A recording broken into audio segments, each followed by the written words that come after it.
పాపం ఆళ్ళ కష్టాలు ఇప్పటికర్థం కావట్లేదా? వాళ్ళు వాళ్ళకి చదువు బందంట. ఆళ్ళు ఒంటింట కుందేల్లాగా ఫీల్ గావాలి. వాళ్ళు చదువుకోవద్దు. వాళ్ళ అంటే వాళ్ళ స్వేచ్ఛగా బ్రతకకూడదు. బురక లేకుండా బయటికి రావద్దు. నచ్చిన డ్రెస్సులేసుకోకూడదు. నచ్చిన తిండి తినకూడదు. చదువుకోకూడదు. ఏం పని చేయకూడదు. మరేం జేస్తార్రా నాయనా ఆళ్ళు? అంటే పిల్లలు కనడానికా? అది మూడొస్తే పక్కలోకి రావడానికి. అంతే తప్ప ఇంగేముందక్కడ? మరి దానిపైన మీరు మాట్లాడరు. ఏం కోసేస్తారని భయమా?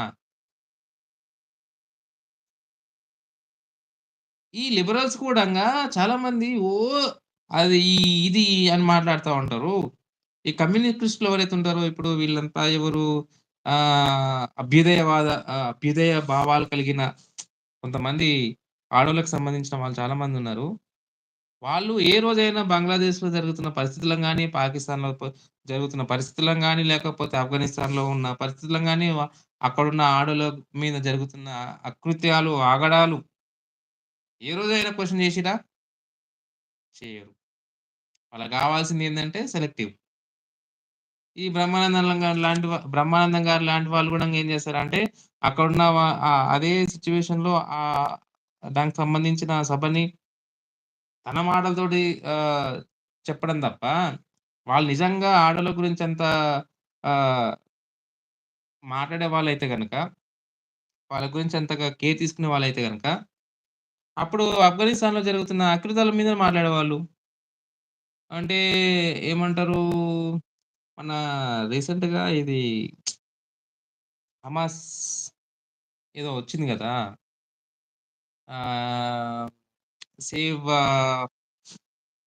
పాలస్తీనా, సేవ్ ఏదో ఉంది. అదేదో మొన్న బాగా ట్రెండింగ్‌లోకొచ్చింది.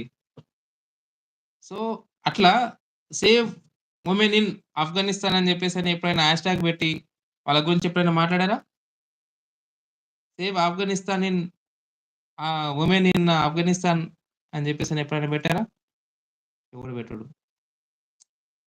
వాళ్ళకి సంఘీభావం అంటే వాళ్ళకు మేమున్నామని జెప్పేసని వాళ్ళ ఈ తాలిబాన్ చేతుల నుంచి ఆడోళ్ళకి విముక్తి గావాలని జెప్పి ఎవడైనా ఎప్పుడైనా మాట్లాడాడా? ఎవడు మాట్లాడడు.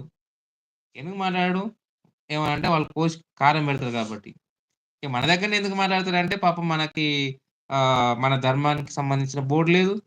మన ధర్మం గురించి మాట్లాడితే కఠినమైన శిక్షలు లేవు. మన ధర్మం గురించి మాట్లాడితే ఎవడు మన ధర్మంలో ఉన్నాడు ఎవడు రియాక్ట్ గాడు. ఎందుకంటే దరిద్రం ఏందంటే మనం మన పని మనం జేసుకుంటూ ఆహ్, హ్మ్, ఎవని పనిలో ఏలు పెట్టం గాబట్టి ఈ పని పాట లేని నా కొడుకులంతా వచ్చి మన ధర్మం గురించి మాట్లాడే వాళ్ళే.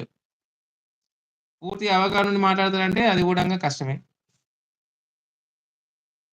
సో, ఎవరు రావట్లేదు. ఇది ఫస్ట్ సెషన్ గాబట్టి ఎక్స్‌పెక్ట్ జేసా. వస్తారని జెప్పేసని. కొంతమంది వచ్చి వెళ్ళిపోయారు. Thank you. మీరు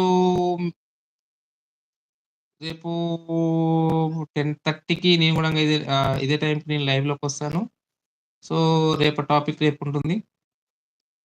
సో, రేపు ఏ టాపిక్ గురించి మాట్లాడాలనుకుంటున్నామో తప్పకుండా మీరు కామెంట్ సెక్షన్‌లో కామెంట్ జేస్తే తప్పకుండా మీకు లైవ్‌లోకొస్తాను. నా ప్రయత్నం హ్మ్, నా నాలెడ్జ్ ప్రకారం ఏదైతే ఉంటుందో దాన్ని తప్పకుండా మీతో షేర్ చేసుకోవడానికి నేనొస్తాను. సో, ఈరోజు అందరికీ గణతంత్ర దినోత్సవ శుభాకాంక్షలు తెలుపుతూ 30 మినిట్స్ నేను క్లోజ్ చేయాలనుకుంటున్నాను.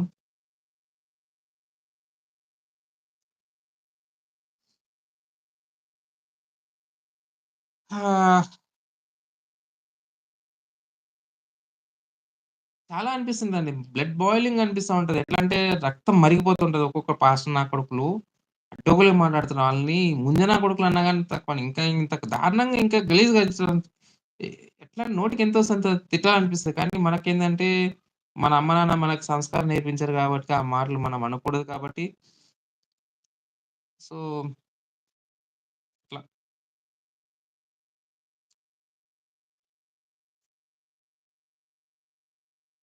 So, conclusion